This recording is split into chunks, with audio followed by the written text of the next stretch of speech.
고려대 계열적 합 면접에 대해서 얘기를 좀 해보겠습니다. 네, 뭐 고대도 다니셨고 서울대도 다니셨고, 네, 다 다니셨으니까. 네. 일단 고대는 일단 인원수가 정말 많아요. 여기에는 여러 가지 배경이 좀 있는데, 고려대는 사실은 논술을 보지 않습니다. 근데 논술에 나왔던 문제들을 가지고 이 계열적 합 그리고 학업 우수자들에 대한 면접 시험을 보고 있어요. 그래서 사실은 논술을 좀 공부했던 친구들한테는 이 모양이 조금 굉장히 익숙할 수 있습니다. 다만 이제 글로 쓰는 것과 말로 하는 것들의 표현 순서가 좀 다르기 때문에 그 부분만 연습을 한다면 논술을 공부했던 친구들한테는 어렵지 않게 느껴질 수 있지만 이런 것들을 처음 접하는 학생들이 아무런 대비 없이 들어가기는 쉽지 않은 문제죠. 그렇죠. 네. 그리고 일단 이게 글로 쓰는 게 아니라 말로 하는 거잖아요. 네네네. 근데 우리 학생들이 말로 자기 의사 표현을 하는데 얼마나 좀 익숙하진 않죠. 그래서 굉장히 낯선 시험이기 때문에 자기가 아는 것들을 얼마나 효과적으로 좀 표현할 수 있을까.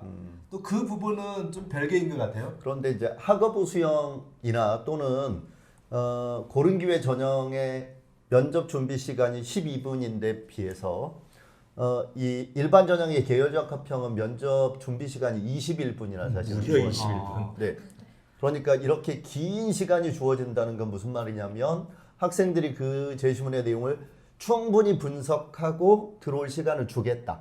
그리고 다른 전형의 면접 시간보다 보통 면접 시간 조금 더 길어요. 제시문 기반에.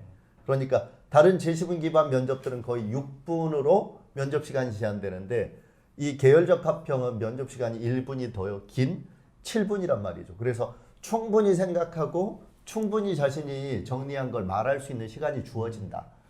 그럼 거의 뭐 논술이네요, 논술. 그렇죠. 말로 하는 논술이다. 이렇게 생각하시면 될 것 같아요. 7분 정도 되면 교수님들도 반론을 제기할 만한 시간적 여유가 굉장히 많습니다. 추가 질문도 그렇고. 반론도 할 수 있고 추가 질문도 할 수 있고 그 위에 생계비 기반의 확인 질문들을 몇 가지 던져보실 수도 있는 충분한 시간이 되죠. 시간적으로 충분해요. 네. 그러면 교수님께서 반론을 제기할 수 있다고 그러면 그 반론에 대해서 어떻게 답변하느냐 거기가 바로 합격의 포인트가 그러니까 면접 고득점의 포인트가 되겠네요.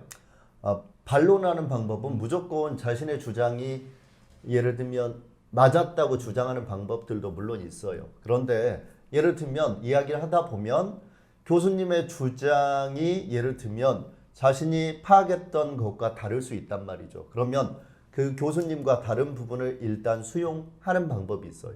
이런 걸 보통 반론 기법 중에 예스봇이라 그래요. 그러니까 일부 내가 틀렸던 부분을 빠르게 인정하고 그렇지만 내가 주장했던 것들이 좀 더 낫기 때문에 이런 것들을 꾸준히 이렇게 하는 방향이 더 낫습니다. 이렇게 주장하는 방법이 있고요. 또 하나의 방법은 노 비코스라 그래서 그러니까 교수님 주장을 정면으로 반박하는 거죠. 교수님 생각이 맞을 수도 있겠지만 내가 파악한 보러서는 여기까지다. 근데 이제 잠깐 이제 그것들이 우리가 꼬리 질문이라고 보통 얘기하잖아요. 네. 근데 자기가 한 답에 대해서 교수님께서 반론을 제기하면 네. 그 수험생의 입장에서는 일단 심장이 뛰겠죠. 교수님의 의도 자체는 이 학생을 흔들어 보고 싶은 거예요. 그렇지. 논리 구조가 있는지를 흔들어 보고 싶은 거예요. 그러니까 쉽게 말하면 저는 학생들한테 이제 가르칠 때 뭐라고 하냐면 머릿속에 고인도를 그리라고 해요. 그러니까 자신의 주장을 제일 위에 판석으로 놓고 그 밑에 이유나 근거들을 기둥으로 받치는 거죠. 그래서 얼마나 이 기둥들이 튼튼한지에 따라서 교수님들이 흔드는 정도가 달라질 거예요. 그리고 이제 워낙 무조건 반론이 나오는 것도 아니고 너무 형편없을 경우에는 사실은 무시도 나옵니다. 이게 반론이 어느 정도 얘기가 될 만해야 반론을 하는 거고 이건 아니다 싶은 경우에는 그냥 웃어주고 넘어가는 바보하고는 논쟁하지 않는다 정도가 될 수도 있어요. 그게 제일 그래서 나쁘고. 네, 면접의 가장 중요한 사실은 채점 포인트가 뭐냐면 제시문에 주어진 정보를 통합해서 문제 얼마나 적용해서 그 문제를 해결하느냐의 능력을 가장 1순위로 보거든요. 그렇죠. 네. 제시문 독해를 얼마나 정확하게 하느냐. 네. 모든 건 거기서 시작해요. 네. 그렇죠. 모든 건 거기서 시작해요. 네. 우리 심지어 이과도 해년마다 맨 첫 시간에 제발 좀 읽어라 이런 얘기를 할 정도니까 문과는 정말 심하죠.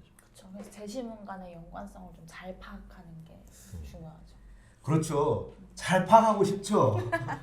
사실 그러면 이제 발표가 나고 나서 바로 그 다음 주에 이제 시험을 보잖아요. 그러면 그 기간에 제시문을 좀 그 정확하게 독해하는 그런 나름의 좀 방법들은 있을까요? 물론 독해법들이 있죠. 정확하게 분석하는. 왜냐하면 영어도 마찬가지지만 한국어도 정확히 내용을 이해하고 분석하는 기법들의 구조 독해들이 물론 있어요. 그런데 이제 고대 문제 같은 경우에는 그거보다는 기본적인 약간의 소양을 묻는 형태의 제시문들이 다른 대학과 연대하고 다른 점이 그 점인 것 같아요. 연대는 약간의 학생들의 좀 더 제시문을 깊이 있게 이해하고 그 제시문을 그래프나 도표와 적용해서 분석하는 능력을 요구한다면 고대는 기반에 깔린 그러니까 그 학생의 평소 학교 생활에서 얼마나 책을 많이 읽었느냐 또는 배경 지식을 충분히 교과 과정에서 쌓았느냐를 묻는 문제가 작년에도 출제됐어요. 예를 들면 가장 기본적인 문제로서 등장하는 게 노동의 개념에 관한 문제거든요. 네. 근데 인간은 사실은 태어나면서부터 자신이 자립하는 순간 먹고 살기 위해서 노동을 해야 돼요. 이건 인간의 파트에 주어진 죽음에 들어가기 직전까지의 숙명이란 말이죠. 따라서 이런 인간의 근본적인 파트의 삶의 도구로서의 노동에 관해서 충분히 이해할 수 있느냐를 제시문을 여러 제시문을 가지고 묻고 있어요, 사실은. 그래서 이런 것들이 사실은 제시문에 없느냐? 제시문에 나와 있는 내용으로 충분하고요. 또 하나는 그 이외에 학교에서 배운 국어라든지 사회라든지 그 위에 다양한 교과 지식들을 좀 종합하면 되는데 사실은 학생들 수준에서 이것들을 단기간에 종합해내기는 쉽지 않죠. 따라서 비슷한 유형을 여러 번 반복 훈련해 보는 게 중요하겠다라고 생각할 수 있겠네요. 그러니까 이제 출제자들의 의도가 뭐냐라는 거죠. 출제자들은 좋은 학생을 뽑고 싶은 거예요. 준비가 되어 있는 학생을.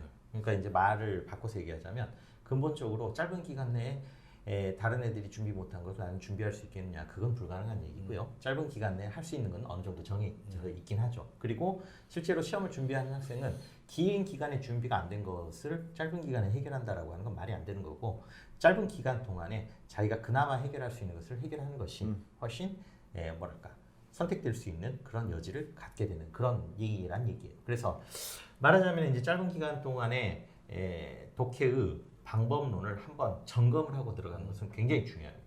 그리고 그건 애초에 준비가 안 됐던 친구들에게는 상당히 많은 변화를 줄 수 있고요. 쭉 꾸준히 준비해온 학생들은 마지막 점검을 통해서 우리가 단단하게 만들어서 들어갈 수 있는 거죠. 중요한 팁을 하나 드리자면 학생들이 대부분 그 면접 준비 시간에 답안을 만들려고 해요. 그러니까 문장 형태의 답안을 만들려고 해요.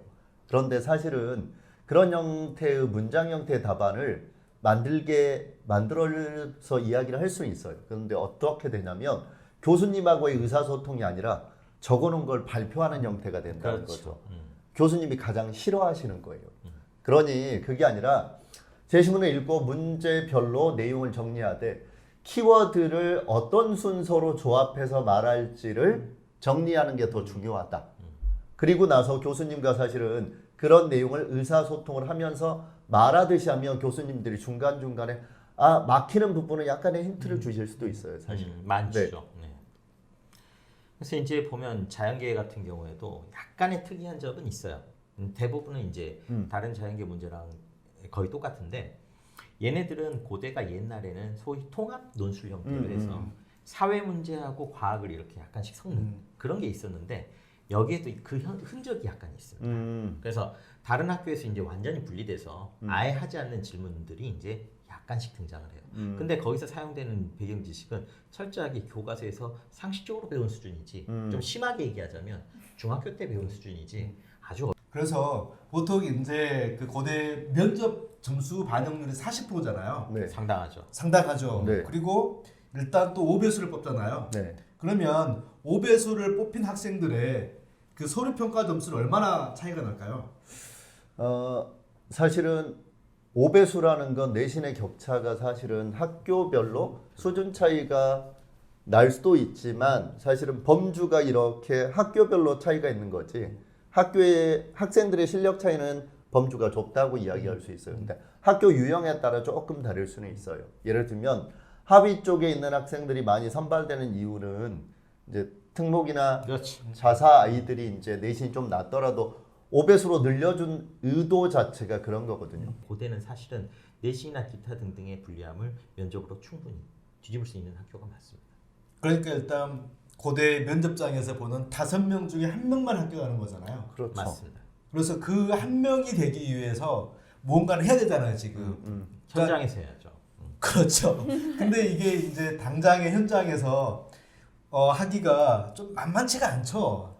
쉽지 않죠. 예. 고대는 이상적인 내용 안에 되게 다시 구체적으로. 개별적으로 구체적으로 좀 더 파고 들어가는 내용들이 있어서 문제가 세 문항이잖아요. 서울대는 두 문항인데 고대는 세 문항이기 때문에 가장 기본적으로 1번 문항은 비교하라는 건 제시문을 읽어낼 수 있는 능력을 보는 거예요, 사실은.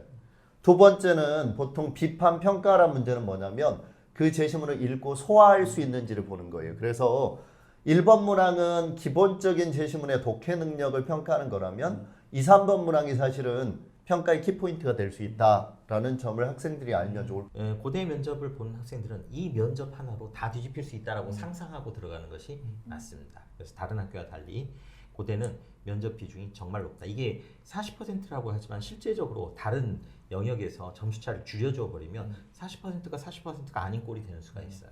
그래서 상당히 중요한 전형이 될 것이다. 다른 학교에 비해서.